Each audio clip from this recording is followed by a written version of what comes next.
বন্ধুরা, কালকের ম্যাচে দিল্লি প্রথমে টসে হেরে যায়, যার জন্য তাদেরকে প্রথমে ব্যাট ধরতে হয়। তারপর জ্যাক ফ্রেজার নেমে এমন পেটানো শুরু করে যে রাজস্থানের বোলাররা তালই পাচ্ছিল না যে তাকে কিভাবে আউট নেবে। তবে জ্যাক ফ্রেজার নিজের হাফ সেঞ্চুরি পূরণ করার পর অশ্বিনের বলে আউট হয়। তারপর দিল্লির বাকি প্লেয়ারদের ছোট ছোট কিন্তু অনেক গুরুত্বপূর্ণ স্কোরের জন্য দিল্লি কাল রাজস্থানকে 20 ওভারে 8 উইকেট হারিয়ে 221 রান করে 222 রানের টার্গেট দেয়। কিন্তু দিল্লি এত বড় টার্গেট দেওয়ার পরেও ঠিকমতো নিঃশ্বাস নিতে পারেনি কালকের ম্যাচে, কারণ সঞ্জু ভাই কাল এমন পেটানো শুরু করে যে দিল্লির প্রত্যেকটি প্লেয়ারের ঘুম উড়ে যায়। কালকে ডানে বায়ে ওপরে নিচে চতুর্দিকে শট খেলে, কিন্তু মুকেশ কুমারের বলে সঞ্জু স্যামসন লং অনের ওপর দিয়ে একটি ছক্কা মারার চক্করে সাই হোপকে ক্যাচ দিয়ে বসে, আর সাই হোপ বাউন্ডারির একদম কাছে ছিল, কিন্তু থার্ড আম্পায়ার মাত্র একবার সেটিকে দেখেই সঞ্জু স্যামসনকে আউট দিয়ে দেয় আর বলে তার পা নাকি বাউন্ডারি লাইন টাচ করেনি। ক্রিকেটে চতুর্দিকে ক্যামেরা থাকা সত্ত্বেও থার্ড আম্পায়ার শুধুমাত্র একদিক থেকে একবার দেখেই সঞ্জু স্যামসনকে আউট দেয়। এটা কি ঠিক হয়েছে বন্ধুরা? আপনারাই বিচার করুন।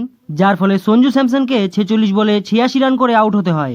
সঞ্জু স্যামসনের আউট হওয়ার পরেই রাজস্থানের হাওয়া বেরিয়ে যায়, যার ফলে রাজস্থান কাল 20 রানে হেরে যায়। রাজস্থানের এবারের আইপিএলে প্রথম টিম হিসেবে কোয়ালিফাই করার স্বপ্নই থেকে গেল। আইপিএলে এখনো পর্যন্ত 56টি ম্যাচ খেলা হয়েছে, কিন্তু কোনো টিমই এখনো পর্যন্ত সেমিফাইনালে পৌঁছাতে পারেনি, আর কোনো টিমই আইপিএল থেকে ছিটকেও যায়নি পুরোপুরিভাবে।